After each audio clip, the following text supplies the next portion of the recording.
All right, let's go. Let's do this. What's going on, guys?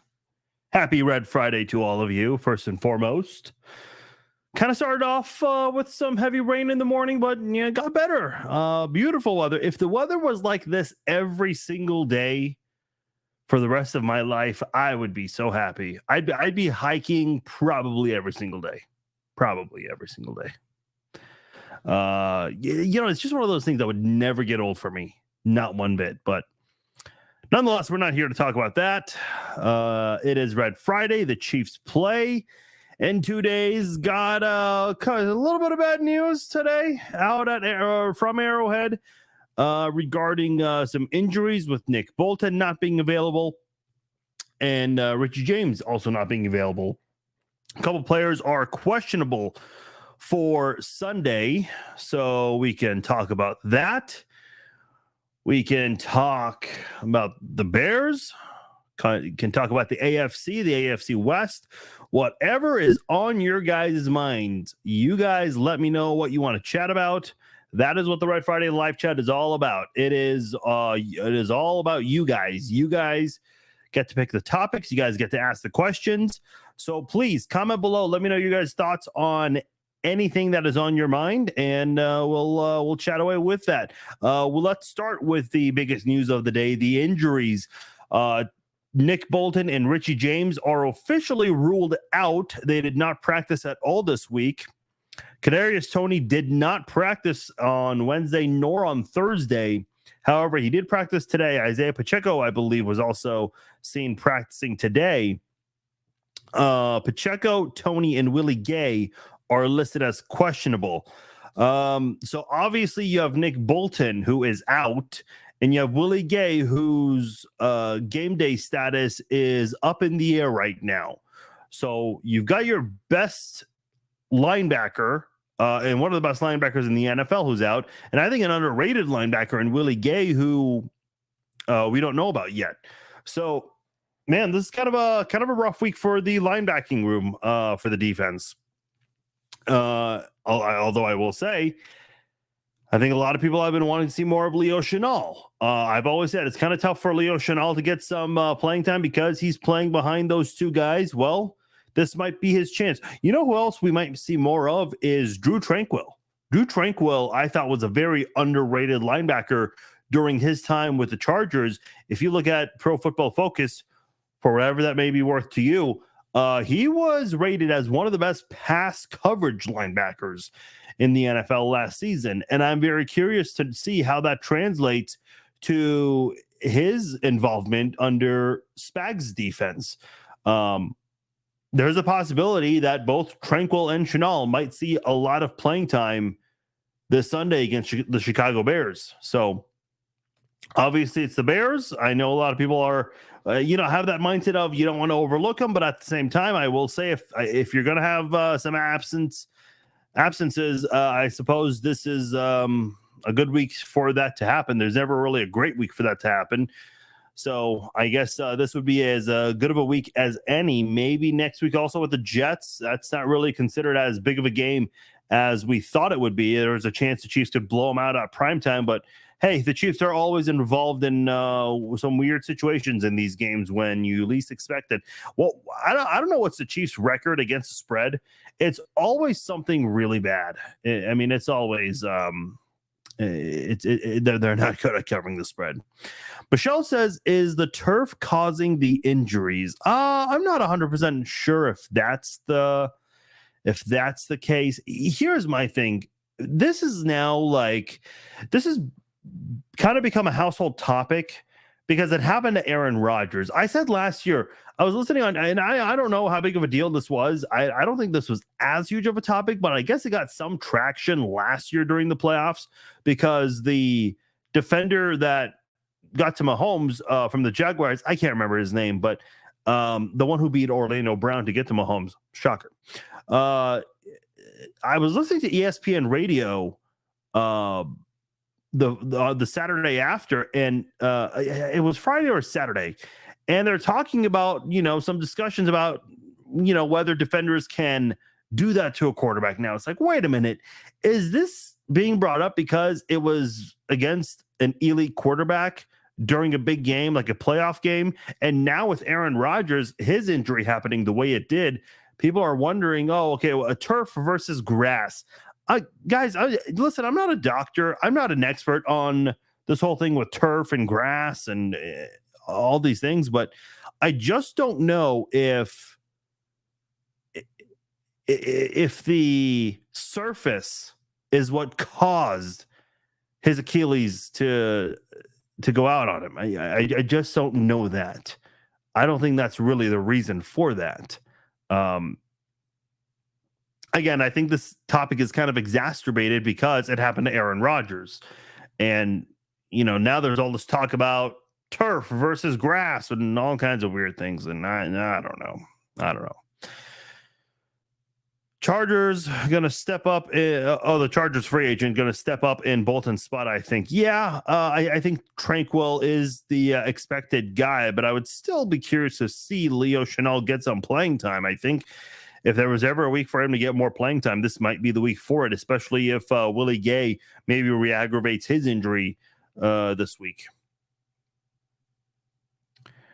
Efrain says Chiefs will put 40 on the Bears. Yeah. I don't know if the Chiefs offense is ready to have that kind of offensive output. I do expect 30. I'm saying, what did I say my score was? I'm going with 31-10. I think that's what I said in the pregame podcast. So I'm going to go 31-10. I'm going to say, I'm going to go with that. By the way, what a horrible week for the Chicago Bears. Obviously, you're 0-2. You have the whole Justin Fields thing where he kind of just threw the coaches under the bus. And I guess it was a weird situation because he ended up having to address the media again the same day. That was weird. I've never seen that happen before. And then their defensive coordinator, Alan Williams, resigns. Apparently, he is resigning due to wanting to focus more on his health and his family. I know there are lots of rumors out there about why he's really stepping away. None of that whatsoever has been confirmed. And then today, word gets out that the Bears facility, stadium, was broken into and $100,000 worth of equipment was stolen. I guess a lot of these are lawnmowers. I don't know how the hell you get away with stealing lawnmowers. I mean, I'm just thinking logically here. If somebody stole $100,000 worth of, what was that, lawnmowers and gators? What exactly are gators? If someone's stealing $100,000 worth of lawnmowers, wouldn't you look at that truck and, wouldn't alarms just kind of go off like, what the fuck is this person doing with a lot of lawnmowers? I don't even know how this was pulled off. I mean, this is, ATVs. Gotcha. Okay. I was like, because I was thinking gators, like the neck gaiters that you see like the Survivor contestants wear, like the buffs. But okay, no, you're okay. ATVs. Thank you, Michelle. Okay, so that even just adds on to my point. I mean, how do you pull that off? That is some Grand Theft Auto 5 shit right there. That's one thing. My other thing is, I am really concerned about the Chicago Bears security. I mean, this is an NFL team's stadium that just got broken into, and I guess a successful heist just went down here. I mean, I don't know. Like, how the hell do you pull this off? I'm kind of confused by this. That's for them to figure out. But what a horrible week for the Chicago Bears. Mario says Tranquill will do just fine. Go Notre Dame. Okay. Yeah. So getting behind your college boy. This NFL season is weird. It's way too many injuries around the league, Michelle says. Yeah, and another interesting thing about the NFL this season to start off is I mentioned this on the podcast, Kirk Morrison brought up that defenses are kind of ahead of offenses right now this year compared to years past the first 2 weeks.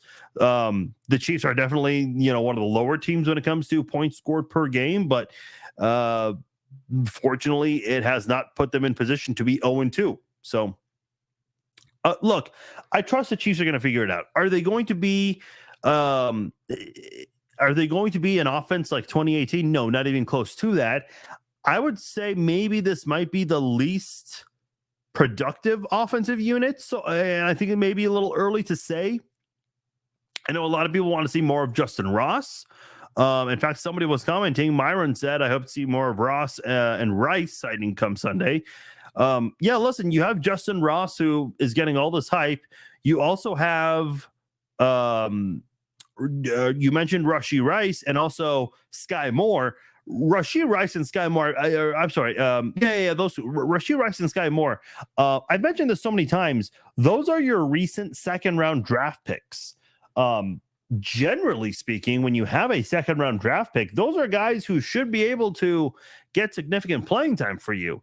I know Richie James is not a guy that was getting a lot of significant snaps on offense, but Kadarius Toney, if he's not good to go on Sunday, then yeah, you're going to have someone else fill in for him on Sunday against the Bears. And maybe that does open up the door for Ross to get a lot more snaps, or even Justin, I meant Rice, but Justin Ross could even get more snaps for Sunday. But I'm just very curious how the offense. I was listening to A10 earlier today, and they were talking about the fact that this team had 7 wide receivers on their 53-man roster. And so far, they're not really living up to the hype. Justin Watson, who I don't really know. A lot of people and I can't remember what game it was last year, but Justin Ross had 2 massive drops in a game last year. And even though it was just one game, like in the middle of the season, that is ingrained in a lot of Chiefs fans' heads. And people were looking at that as the reason why they thought Justin Ross should not make the team's 53-man roster. But Patrick Mahomes is going to him a lot in the game against the Jaguars. And I think he also targeted him 2 or 3 times. And you look at week 1, you had Marquez Valdes-Scantling with 2 catches. You also had Justin Watson with 2 catches. So Justin Watson's quietly been your most productive receiver so far. Okay, maybe not the most productive, but I guess one of the more active, most used receivers so far. So it is kind of weird to see the Chiefs use their the receivers the way they have, specifically Justin Watson, because that's not a guy a lot of people think of when they expect to see production from the wide receivers. They think of MVS, Toney, Ross. Again, I know a lot of people are patiently waiting for Justin Ross to get a lot of snaps. So, by the way, before we move forward further, I did want to touch on this for a moment. I just don't understand what's going on this year. It feels like there are more fight videos at football games, both college and in NFL games, in the first couple of weeks than there have been in previous years. For the life of me, I cannot comprehend spending a shit ton of money on tickets, parking, food and drinks, and not to mention the amount of time you're spending at the stadium, driving to these games. I mean, obviously there's a lot of traffic getting into the stadium. Some people arrive early to tailgate, have some fun, all that good stuff. And then the amount of time it takes after the game. I mean, you're spending several hours of your day because of a football game. For the life of me, I cannot comprehend spending all of that time and money just to get involved in a fight. I just don't get it. I'm not sure, what goes through people's minds. Okay, yes, alcohol obviously plays a role in this, but you do all of that. You spend all of that money. You spend all that time at the stadium, and you're there to make an ass of yourself, and you get involved in a fight. Well, congratulations. You spent all that money. You don't get to see the rest of the game. You're going to be in handcuffs. You're going to be humiliated online on social media, and there's a very good chance you might be banned from life from that stadium, and you will not be able to see your favorite team ever again. I mean, what goes through people's minds when they're always getting involved in shit like this? I really don't understand it. If you really want to fight someone, go sign up for martial arts and go compete in a martial arts tournament. At least you'll be able to legally fight against someone there. I mean, I just don't get why people think they're UFC fighters and they show up to these stadiums and they want to trade fists with somebody. Like, I just don't get it. Is that really what you woke up the day of the game thinking you would do? I listen, and a lot of you guys ask me so much, like, Farzine, why do you not go to the games?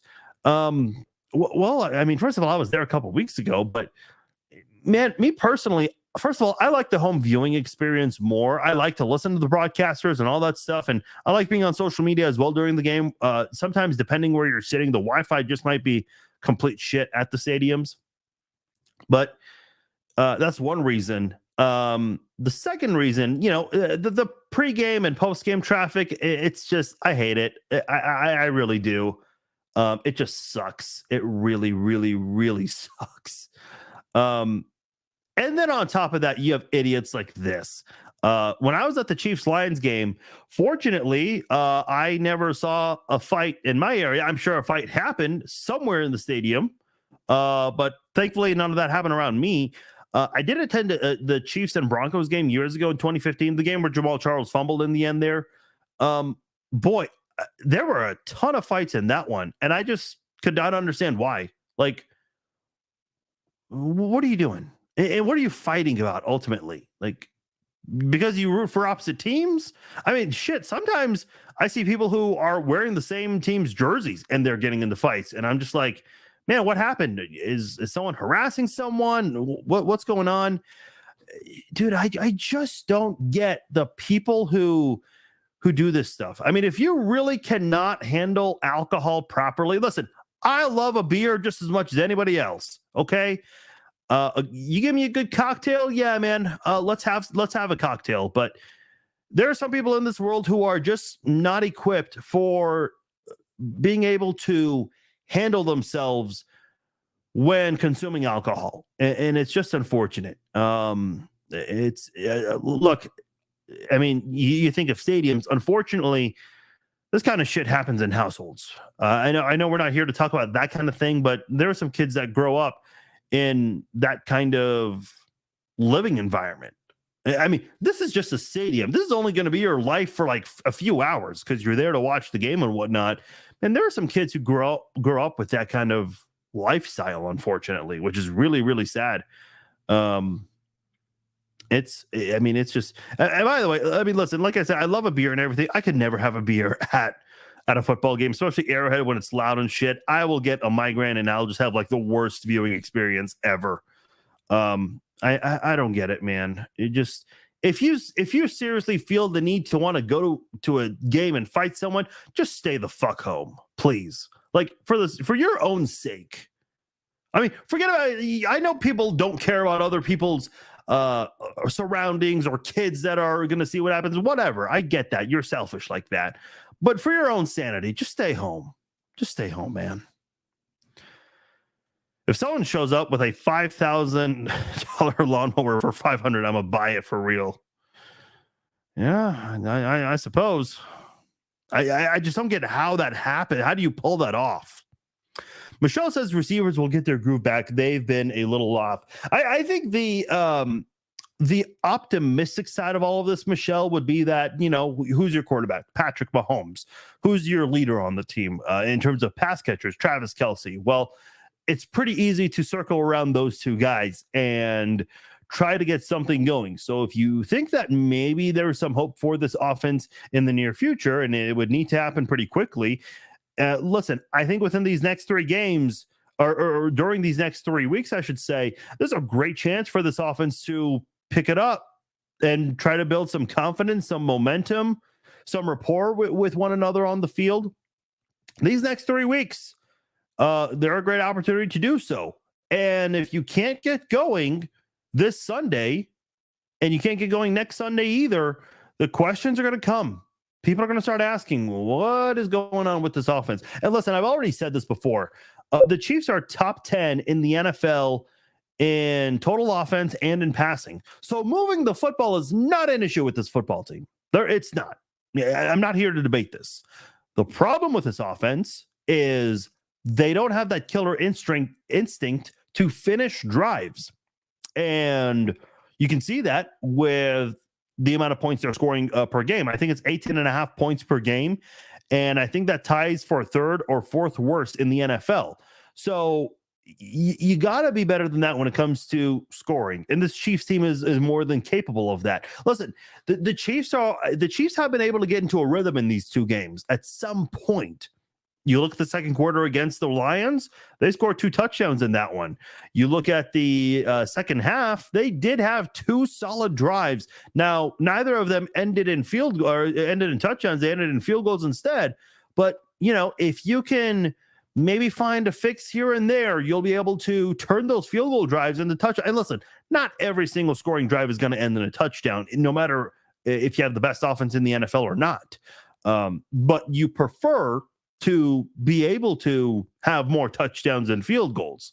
I remember in 2017 when the Chiefs went and got Harrison Butker. I think it was for the 4th game of the regular season, claiming him off the Panthers practice squad. Harrison Butker led the NFL in scoring that year as a rookie, and he didn't even play the first 3 games. He was in the Carolina's practice squad. But because the Chiefs' red zone offense, which was last in the NFL, stalled in so many of their drives, Harrison Butker was called upon to help at least get those field goals if they could not get those touchdowns. So you don't want that to happen. You don't want 2017's offense to come back. Again, in 2017, the Chiefs were dead last in the NFL in red zone offense. And by the way, it is kind of nice to see the flip side of that this past week, where the Chiefs defense held the Jaguars to 0 touchdowns when they had 7 red zone opportunities. That is honestly probably one of the best things this Chiefs defense has done in the early season, is holding the Jaguars to 0 touchdowns in 7 red zone opportunities. You just don't get that kind of effort sometimes. And listen, yeah, I know the Jaguars were close. They had a 3, by my count, 3 passes that were caught, but receivers are not able to stay in bounds. Just barely missed it. That's football, man. I mean, the Chiefs defense, I'm not saying the Chiefs defense was completely prepared and they knew exactly where they were with the dimensions of the field. No, I mean, when you're moving around, paying attention to Trevor Lawrence and trying to pay attention to the pass catchers, you kind of lose track of, how far back are you in the end zone and whatnot. I'm sure coaches can coach those things and teach them. So maybe the Chiefs had some awareness there, but sometimes you just get lucky because the receivers are not in the right place to catch them. So, if Trevor Lawrence and the receivers time that a little bit better, they might have 3 touchdowns, but they didn't. And props to the Chiefs defense not allowing that to happen. Let's see here. Taylor says, okay, so this is in response to my complaint about stadium dumbasses. This is why I'm glad I watch at home rather than the stadium. I know they don't happen as often as the media makes it out to be, but it's still something that turns me off from watching live. Yeah, man, it's just, I don't get it. Yeah. And by the way, let me clarify, because I know some of you guys are saying, well, Farzine, some of these people might be doing it in self-defense. Okay, I get that. But again, to Taylor's point, it's like, if you stay home, then odds of you getting involved in that are down to none. And again, I understand. Look, you have 70,000 people at Arrowhead, so not every single person is getting in a fight. But man, sometimes I mentioned the Chiefs and Broncos game I attended years ago.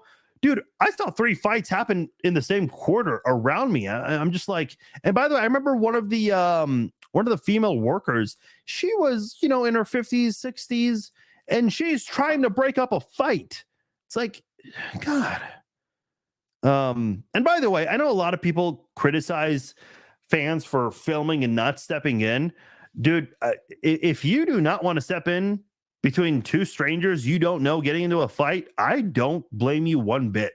Back in college, when I was playing pickup basketball with some people at the rec, dude, there are some people who show up to like a pickup basketball game at a gym and they think they're like competing for an NBA roster spot, and they take that shit so serious. I remember 2 guys just got into it and we're having to break the fight up. And I actually tore my ACL. This is not a joke. This is actually kind of embarrassing to talk about. I actually tore my ACL breaking up a fight. It just got worse and worse over time. But that was kind of what stemmed the knee injury in the first place years ago. It's like, man, if you don't want to break up a fight just for your own safety, fuck it, man. I'm not blaming you one bit. You got idiots that are trying to beat the hell out of each other. Yeah, stay out of the way. I would do that. Crazy world of individuals want to be color analysis. I had season tickets the first season Mahomes started and got burnt out on it. Turned it to an all-day affair. I haven't went to a game since after having around a 10-year streak of going to at least one game a year. Yeah, Kevin, I completely get you. Like, and by the way, I liked going Thursday night to Arrowhead for their season opener because there were no other games on. When you go to a game on a Sunday, like let's say you're going to a 12 o'clock game, well, you're so focused on what's going on the field. And again, the Wi-Fi at these stadiums are not the best, depending where you sit. So, the last thing you care about is what's happening in all of these other games across the league. Me personally, I even though I watch the Chiefs very closely, I'm still paying attention to everything else. So that's kind of the downside when it comes to attending a game, especially on a Sunday, on a non-primetime game, is everything else is going on and you really just are kind of oblivious to it all. You don't really know what's really happening. So, and again, kind of what you said, it's almost like an all-day affair. Yeah, it kind of is. Even if you don't show up early at a tailgate, you kind of have to get there early if you want to be there on time for the pregame ceremonies that they like to do and all that stuff. Which I think Arrowhead does a great job of. A lot of stadiums and arenas with their teams do a great job of that kind of thing. So I can understand it. Yeah, it is. It's a lot of time. It's a lot of time and money. Myron says it looks to be a reverse role between the offense and defense. This is actually a great point, Scott. As a matter of fact, Trent McDuffie talked about this on Wednesday.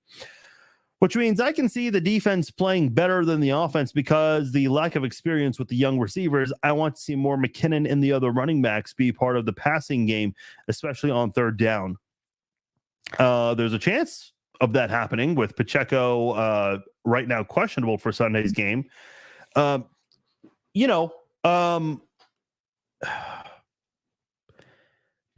thing to me is a lot of people are criticizing Mahomes. Oh, Mahomes needs a defense to bail him out. What? So what? Do you know how many times Patrick Mahomes has come through for the defense? I mean, all this talk, people were talking about the Chiefs, especially with the whole Chris Jones drama before he signed that new deal, that revised 1-year deal. There were a lot of people saying, well, Mahomes is going to have to put up 40 and bail out the defense. Yet the defense is bailing out Mahomes, and people are kind of Chiefs haters are kind of criticizing that. It's like Mahomes has done so many favors for the defense. Why can't we see it the other way around a few times?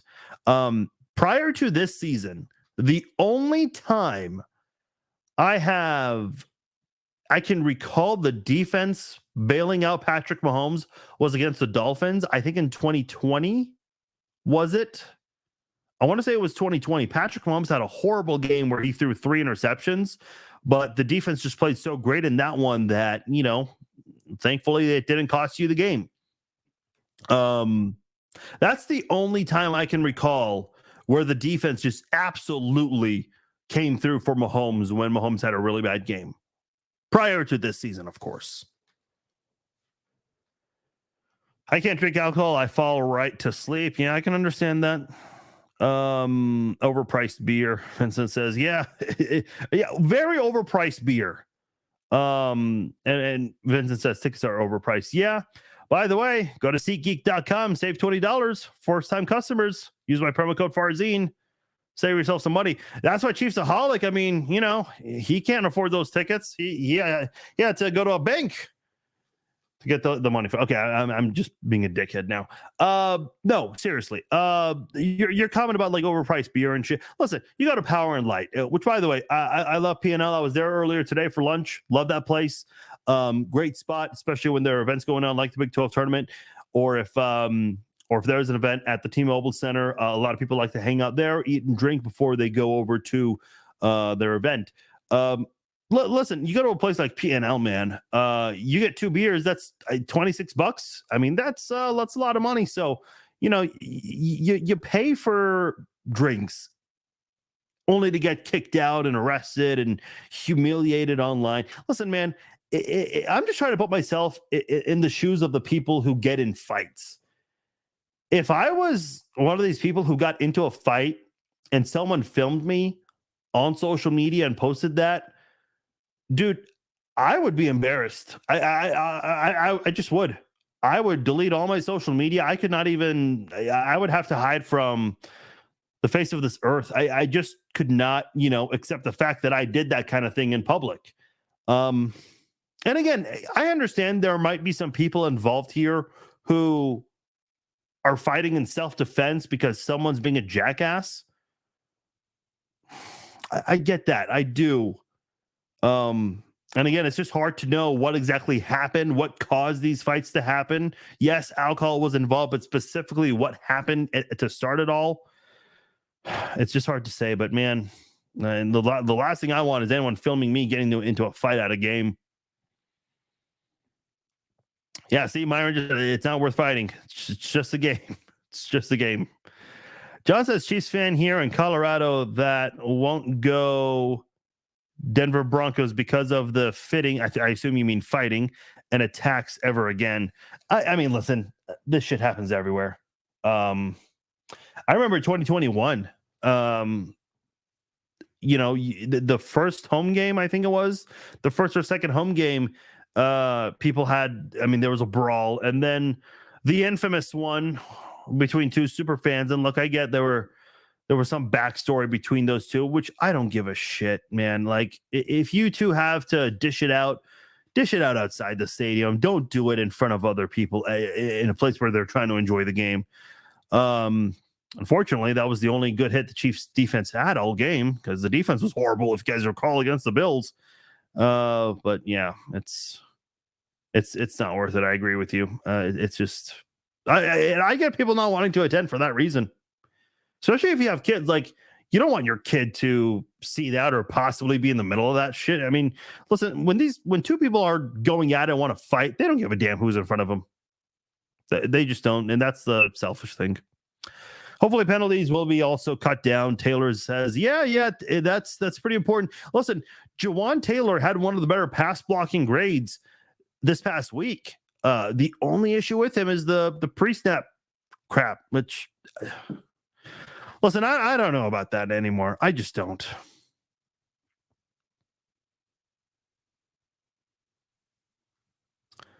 I just picked up the Chiefs D on fantasy just to find out Nick Bolton and Willie Gay aren't going to play. Austin says, well, Willie Gay is still a question mark. We don't know yet. You know what, Austin? I think you'll be fine for fantasy purposes. I think you'll be fine. Bob says the Chiefs are in a transitional phase with new tackles and new receivers. This is a good point. Lots of changes, trying to find their identity. Patrick Mahomes, if you guys recall last year, obviously he had that nice start to the season where he had 5 touchdown passes to pass catchers in week 1 against the Cardinals. But in terms of getting things going with his new receivers like Marquez Valdes-Scantling and Juju Smith-Schuster, Sky Moore last year, if you guys recall, those guys did not really play great the first few games either. It took a while before Mahomes got going with Juju and with MVS, and even with Sky Moore a little bit. Same with Justin Watson. So, I think if we give it a couple weeks, and listen, I did say, I think these next 3 weeks, they're against the Bears, the Jets, and the Vikings. 3 defenses that I just don't really have a lot of confidence in. I think this is a great opportunity for the Chiefs offense to build some momentum, build some confidence, build some chemistry, build some rapport on the field with one another.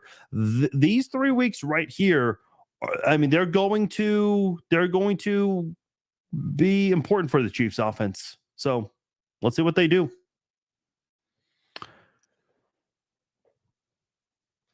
Robert says, I've seen posts with conversations on potential trades with Chiefs, seeing Justin Jefferson and T. Higgins names thrown around. Any thoughts on potential trades by deadline? Well, T. Higgins sure as hell is not coming here. The Cincinnati Bengals, no way in hell would they send any of their key players to Kansas City unless the Chiefs are giving them like one of those can't refuse type of deals, which I could not even imagine the Chiefs doing that to a conference rival. Justin Jefferson might be a little bit more realistic, but I would imagine there is a possibility of that, but that's a really big price right there. It really is. Does anyone know when the Chiefs Legends game is? That some people have been asking me that, and I honestly do not know the answer. Maybe somebody else knows in the chat box, in the comment section. I just call it chat box. I don't know why. Austin says, talk about the Germany game. Well, what about it, Austin? You got a question about it?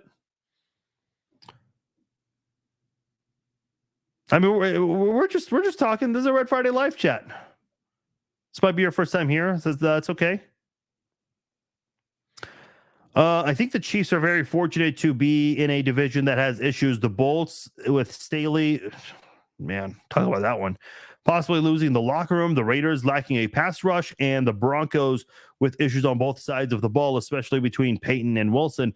The Chiefs should be able to take the division if the offense can come together in the passing game and no major injuries in major areas of the offense and the defense. Well, injuries have not been off to the greatest start, but they're not horrible either. In terms of your comments about the division, I mean, the Raiders are the Raiders. I know they won in week 1. That was Raiders fans Super Bowl. The Broncos, they've been involved in 2 not so great contests, especially the last one against the Commanders. That was a really bad look for the entire team. Although they did have a cool moment near the end of the game with the Hail Mary. Lucky, but hey, better to be lucky than not. But they did not win in the end. As far as the Chargers go, man, that week 17 or week 18 game rather, where you started players you did not need to be playing was stupid. I mean, that was absolutely stupid. And then you blow that 27-0 lead in the playoffs to the Jaguars. And so far, listen, I will say this. The Chargers have been involved in 2 very, very close games. If I recall, both were in overtime. They lost to the Dolphins in week 1. Who did the Chargers lose to last week? I remember it being in overtime, but to who? Bear with me one moment here. Tennessee, that's who it was. Oh, by the way, I take that back. The Miami game was not in overtime. Okay. For some reason I thought it was. I must be thinking of another team that's been involved in 2 overtime games. But the Tennessee one was a loss in overtime. Yes. You've had 2. I mean, your plus minus differential is -5 and 2 losses. Like, that's not horrible. That's not good, obviously. Look, if you want to be taken seriously, if you want to be a team that competes and comes away on the winning side of these competitive games, you got to find a way to finish. And the Chargers just haven't been able to do that, especially in the division you're in when Patrick Mahomes is the top dog there. So, yeah, the Chargers definitely have some things to figure out. I think they're very fixable issues. I like the Chargers. I've always said, I think I said all off season, the Chargers are the biggest threat to the Chiefs in the division. I do think that there is a gap between 1 and 2 in the division right now. But, if there's a team that has a chance at being a threat to the Chiefs, the Chargers are that team.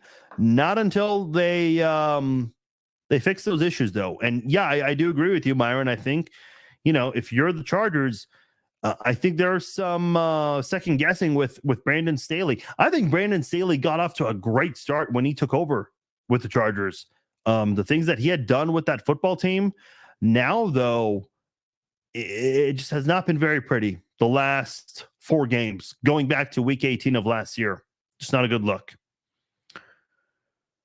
I want to take my son to see Dante Elgate honored. I can't find the date. No, I mean, listen, don't apologize for this being off topic. This is the Red Friday live chat, guys. This is what it's all about.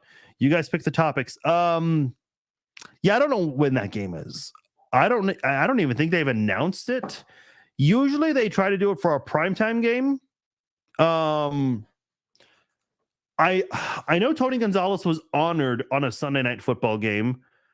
I recall Tim Grunhard being honored during a primetime game. So my guess would be one of the primetime games.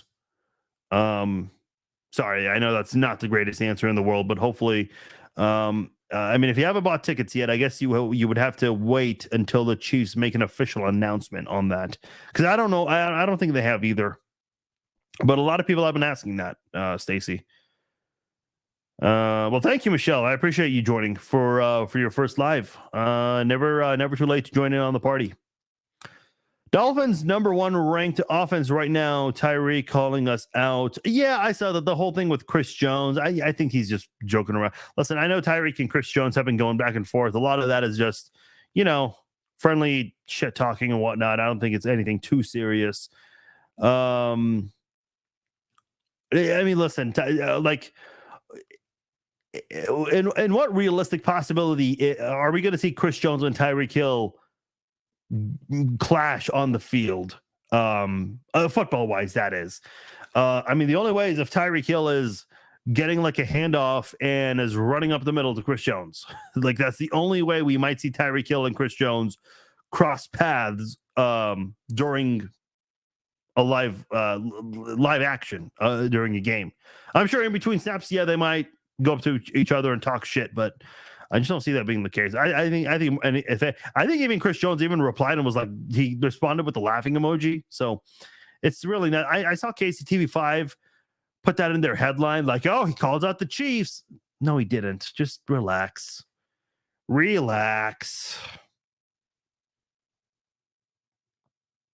All right.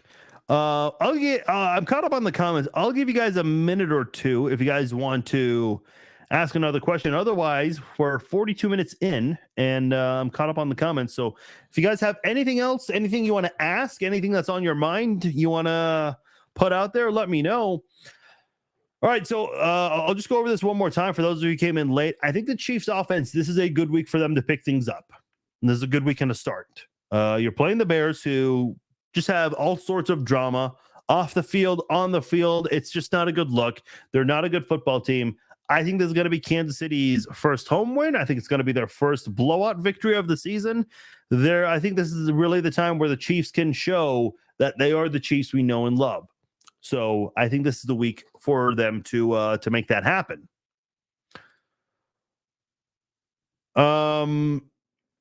Me personally, I'm thinking of those parlays. I've been getting into those this season.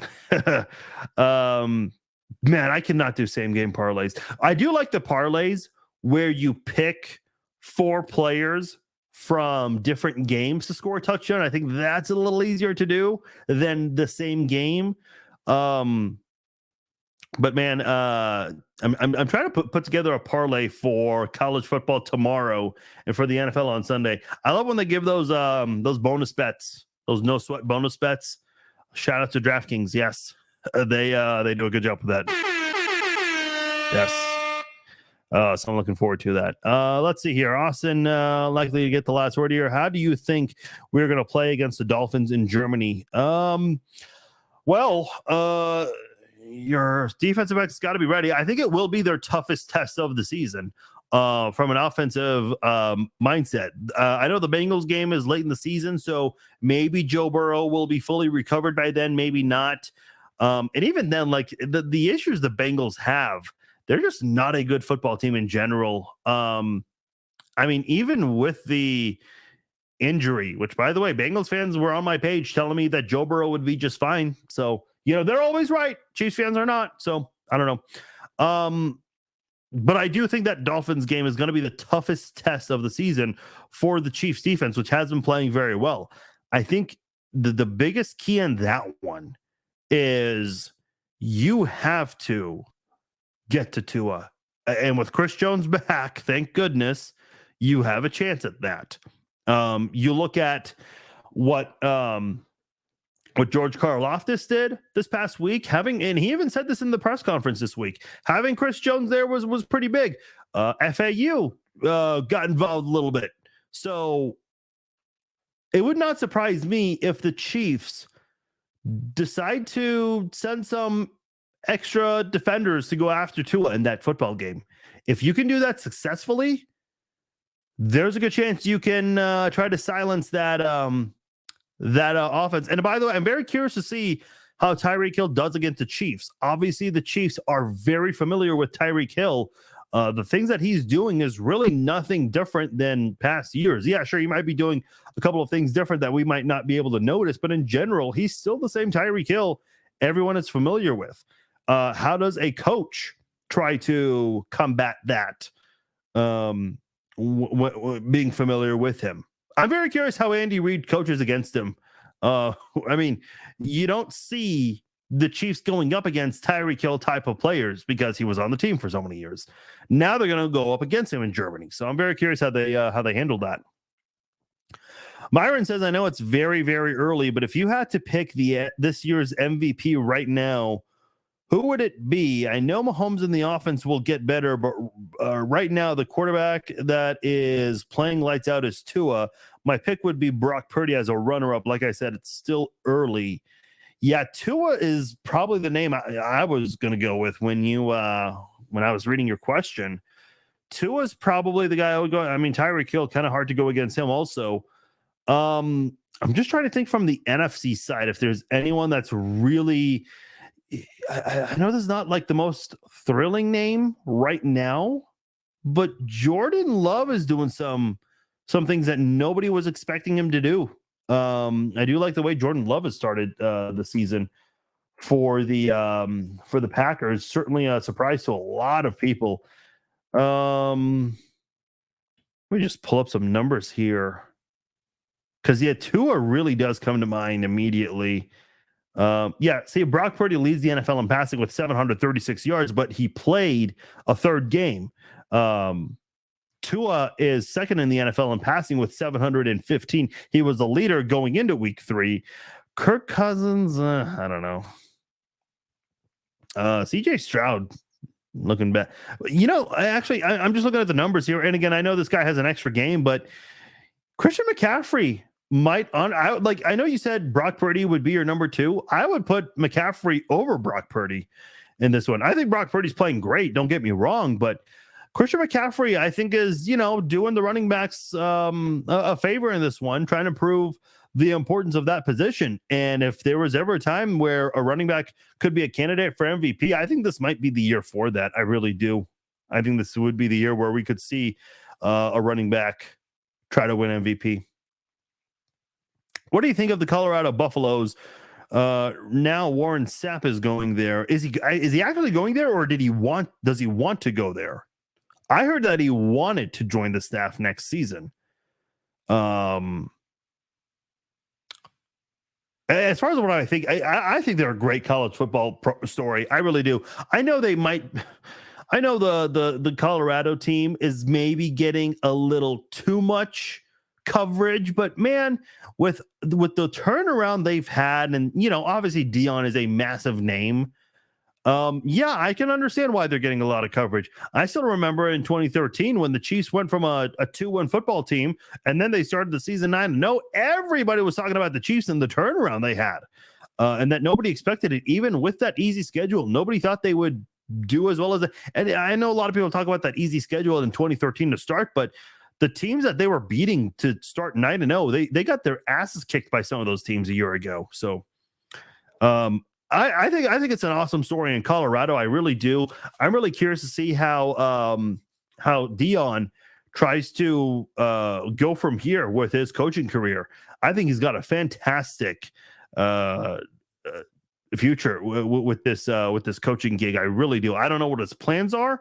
If he wants to stay in college, if he wants to go to the NFL one day, I'd love to see him in the NFL. I know it's a bit of a different animal when you consider coaching in college and coaching in pro sports, but man, there would be a lot of coverage for that. So if you're annoyed by the Colorado coverage, you might get annoyed by the NFL Dion coverage, but we're not there yet. Robert says Amir Smith-Marset, 0 catches for Carolina. He had a nice preseason with us. Wish we kept him.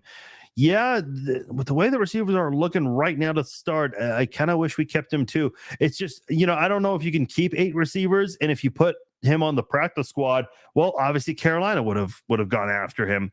I don't know why you would trade a draft. I know it's a 7th round pick, but why would you trade for a guy if you're not gonna use him? I don't know if he's trying to learn that offense or if they're off to a slow start, what the deal is with him specifically, but yeah, I kind of wish they kept him. I think he is great with his speed that he possesses. He is great for Andy Reid's offense, but I don't know. They just felt like he was the odd man out and they had to get something for him.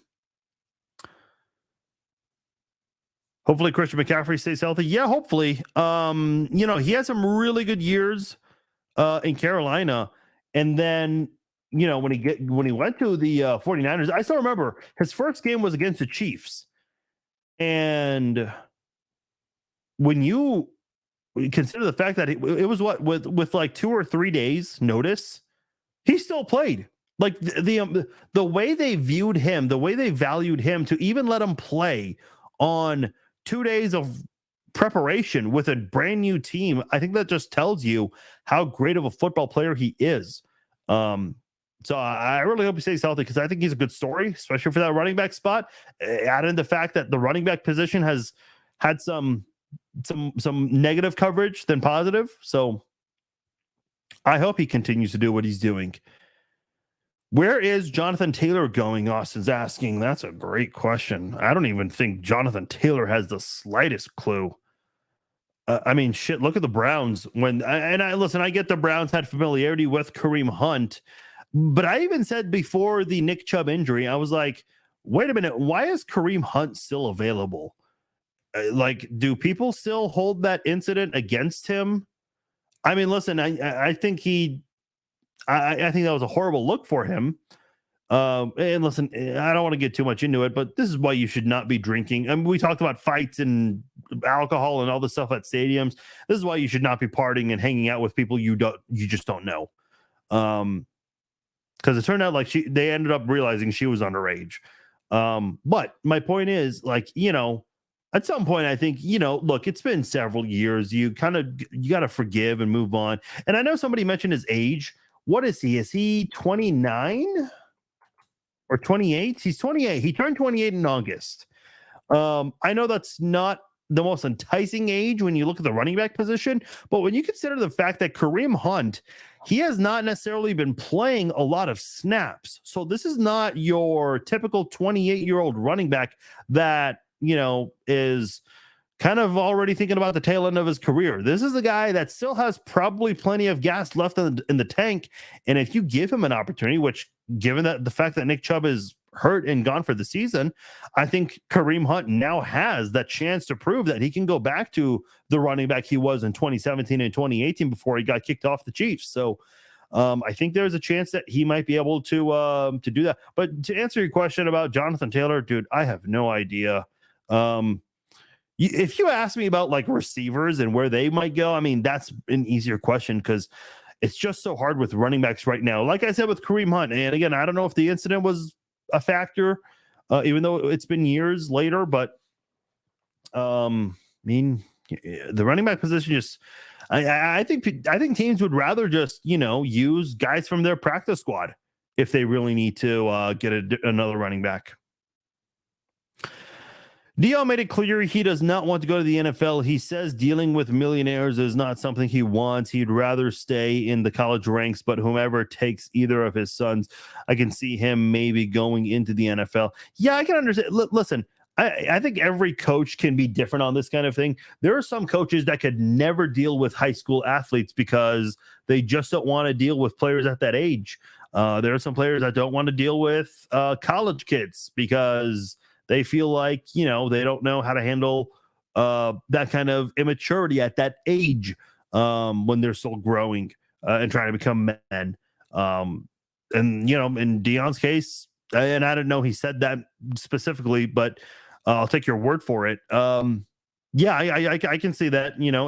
Everyone has different coaching styles. Everyone has different coaching philosophies, and they might have a specific place they want to be. I'm not saying like a specific city or a program, but in terms of rankings, like the college level or the NFL level, whatever, because they feel they're better suited for that, and their philosophy is better suited for that. So I can understand all of that.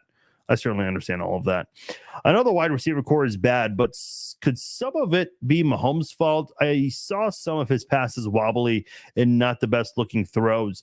I think in week 1, I thought Mahomes did pretty well. I think there were 2 or 3 throws off the top of my head that I did not like from Mahomes.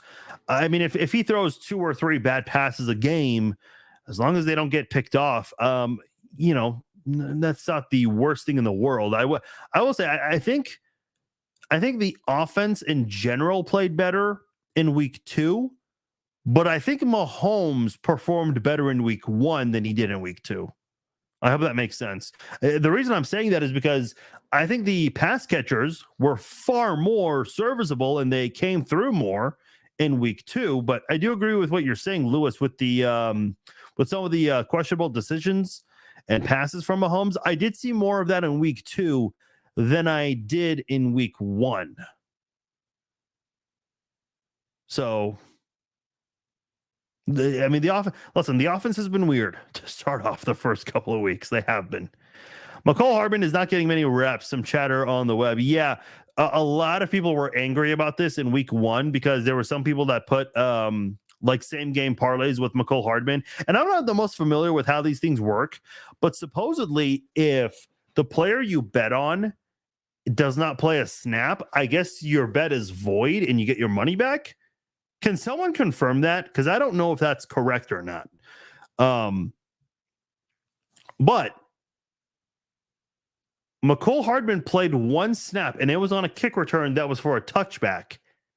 Because he participated in that 1 kick return, people's bets were lost with the parlays and everything. I'm like, shit, this is why, same game parlays are risky, man. I just could not do it. Some of you guys are gutsy for even putting money down on that shit. Hunt average last year was 3.8 yards per carry. Very disappointing. Yeah, but Myron, off how many here? Let's look at this real quickly. Browns ESPN stats, because if he was getting more opportunities, I could see him maybe getting that average up. And I just want to be clear because I don't follow the rest. Okay, he had 123 carries. That's not very few, but it's also not a lot either. Nick Chubb had 300 carries. If Kareem Hunt had maybe 200, I could see that average being higher. If he gets more opportunities, I really do. So, and again, could that incident still be held against him, even from other teams or even from the Browns with the amount of snaps he's getting? I suppose, but this is why you got to be careful with what you do off the field. Is Watson our number 1 receiver? Maybe not.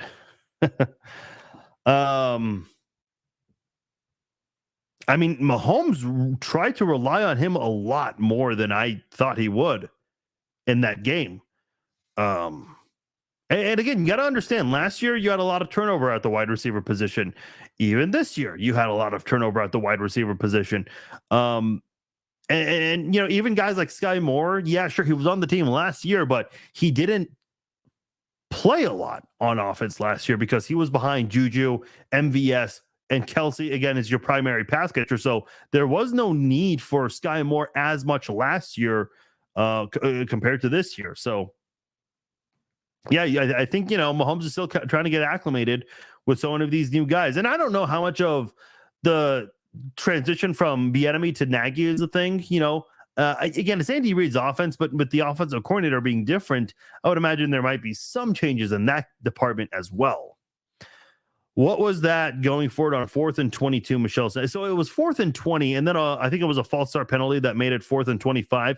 Okay, I guess we're still discussing this, even though it's week 3, but guys, I don't understand the criticism for that 4th and 25 decision there. Like, it was the end of the game. You have to go for it. And I know people are saying, well, you still had the 2-minute warning. Yeah, but once you punt the football, it's going to take a few seconds. By the time the play is over after the punt, the 2-minute warning is going to be over.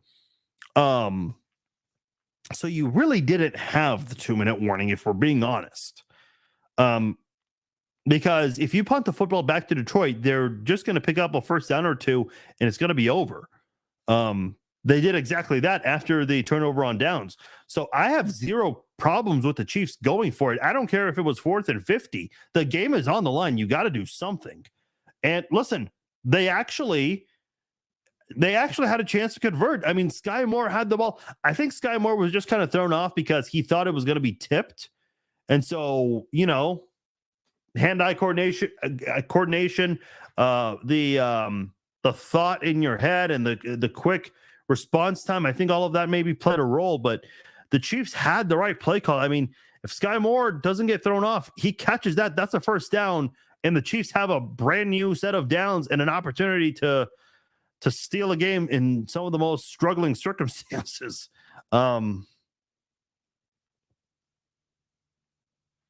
McKinnon or CEH? Well, I think CEH is going to get a lot of the running back duties because he's been playing more than I thought, especially in week 1. But I think if Pacheco's going to go out, I could see them still using McKinnon the same way they used him last year towards the end of the season. Speaking of Bieniemy, he has the Commanders playing good football. Sorry, he has gone. Yeah, listen, I know the Commanders have not played any great teams, but did anybody, even with we all needed the schedule, okay? Did anybody think the Commanders would have played this well to start off the first 2 games? I didn't.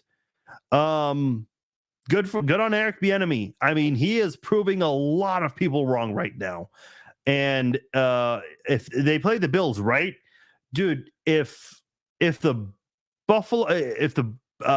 Commanders pull off a big upset there, I know it's only week 3, but dude, start the conversation for Bieniemy to get a head coaching job. I mean, if it doesn't happen this year, what the fuck are we doing at this point? Like Eric Bieniemy, I understand okay, here in Kansas City, it was Andy Reid's offense. Any offensive coordinator, I suppose, could succeed with Mahomes and Kelce and Tyreek Hill for most of the time here in Kansas City. So I guess Bieniemy has to go somewhere else and prove himself. Well, guess what? He's proving himself with a quarterback named Sam. What's his name? Sam Howell. I mean, even I can't even remember the guy's name. I even talked about him earlier this week on the podcast, and I'm blank on his name. So yeah, Sam Howell.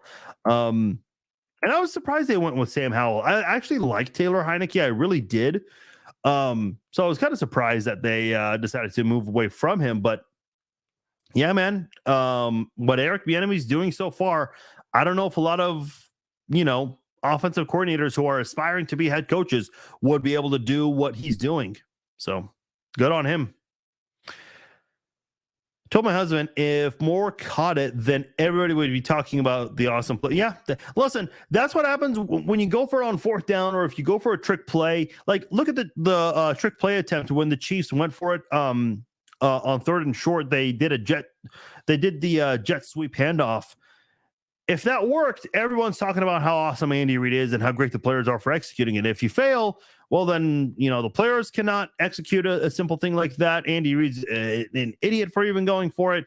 That's how those 4th down attempts work. That's how those trick play attempts work. If they work, you're awesome. You're a genius. If they don't, everyone's going to be questioning you. Yeah, I've seen a lot of people say this. I think it's a little too early to maybe get into that kind of thing. Listen, I think Nagy's a good offensive coordinator. He did some good things here before he went over to Chicago. And then I know it didn't end well, but he won Coach of the Year over there with Mitchell Trubisky as your quarterback too. So, I just want Eric Bieniemy to get a head coaching job. I think it's stupid that teams passed on him. Okay, yeah, I get it. He's surrounded by all this great success, coaching and personnel wise, but Come on, man. You can't just fault a guy for that, for having that kind of success around him. You just can't.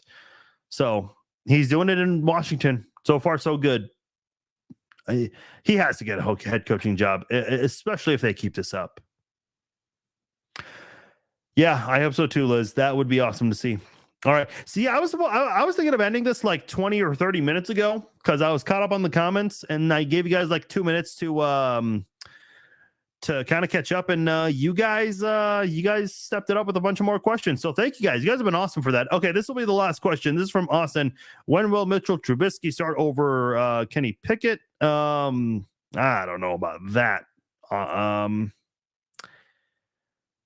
mean, listen, Kenny Pickett has not been great, but I don't know if Mitchell Trubisky is going to do anything different either.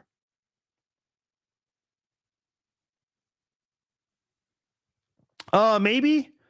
Kelsey did say on the McAfee show that his knee is 100%, and he feels pretty good on that. So, yeah, I don't know. I mean, Noah Gray looked very good for the amount of snaps he was given, and when you compare his experience in years past in that Lions game, so I don't know.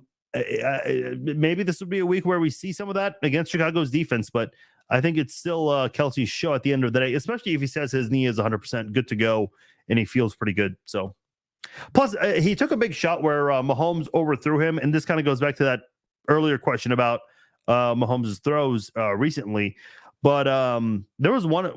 Travis Kelce tried to jump really high to pull in that pass, and 3 Jaguars players quickly close in on him, and they're, because Kelce's in the air, they're going for his lower body, and he took a big shot in the knee there, kind of like in Skyrim, took an arrow to the knee, took a helmet to the knee, but he was just fine. He was just fine. Show us your shirt right here.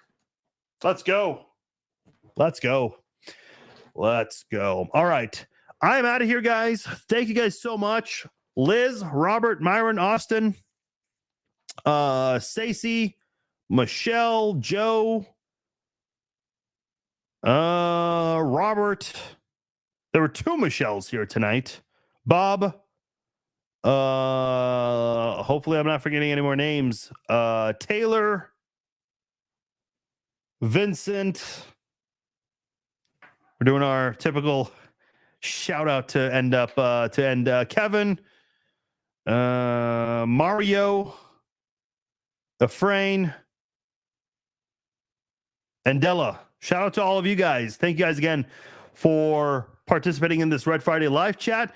Don't forget, on Sunday, I will not be at Arrowhead this time. That is for damn sure. I know I threw a curveball at you guys last time, but no, this time for sure, I will be home for the game. So we will do a pregame live chat. So join us for the pregame live chat. Not exactly sure when we're going to do it exactly, especially with the games going on, but we'll do it at some point about an hour before kickoff. So join me for that. We'll have a halftime live stream. Those are always fun to do. And then after the game, we will do our postgame live chat, and it will coincide with the Chiefs Zone post-game recap podcast. So join us for that on Sunday on Facebook and on YouTube live. If you missed the post-game podcast, it'll be available shortly afterwards on the podcast. So on Apple, Spotify, wherever you listen to podcasts. So be sure you're subscribed to the podcast. Just search my name or search for the Chiefs Zone, and you should be able to find it. Otherwise, appreciate you guys joining me for this edition of the Red Friday live chat. I will talk to you guys later. Enjoy your Friday night. Take care.